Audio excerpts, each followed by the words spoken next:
गोलंदाजी करतोय नील, अतिशय सुरेख. पाहूया या ठिकाणी धाव पूर्ण होती का? एक धाव पूर्ण.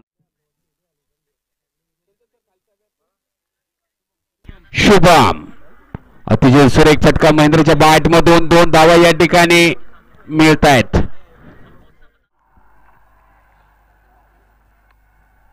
सुंदर असं टाकलेला चेंडू निर्धाव पद्धतीचा काही समजू शकला नाहीये. अतिशय सुरेख टाकलेला चेंडू पुन्हा एकदा निर्धाव पद्धतीचा काही समजू शकलं नाहीये. खूपच सुरेख अशी गोलंदाजी करताना कुजमन झाले त्यांचंही सरशी असं स्वागत.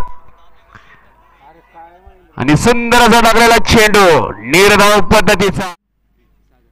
सागर आणि पवन ही जोडी मैदानात हो चेंडू हवेत गेला. क्षेत्ररक्षक तिथे मात्र 2 जण धावत आले. झेल टिपला आणि फलंदाज इथे बाद. एका संघाला सपोर्ट करत नाहीत. इथे अगदी कल्याणचा संघ देखील बाजी मारण्यासाठी सज्ज आहे. यावेळी चेंडू मागे सरकून बॅकफुटवरनं खेळण्याचा प्रयत्न होता. इथे मात्र निर्धाव चेंडू. पुन्हा एकदा बॅकफुटवरनं चेंडू खेळण्याचा प्रयत्न आणि इथे हा चेंडू मात्र निर्धाव. डॉट बॉल लढताना आपण पाहतोय. ओ बॅटच्या मधोमध चेंडू घेतला. चेंडू हवे. क्षेत्ररक्षक डाऊन दी बॉल. टिपला झेल आणि इथे 5वा फलंदाज बाद. कमटे यांच्याकडून प्रत्येक विकेटसाठी 101 रुपये 101 रुपयाचं बक्षीस या ठिकाणी येतं देण्यात. अतिशय सुरेख टाकलेला चेंडू निर्धाव पद्धतीचा. अतिशय सुरेख सामना. धावसंख्या रोखण्यामध्ये यशस्वीरित्या अशी गोलंदाजी करताना हा कुसगाव संघ.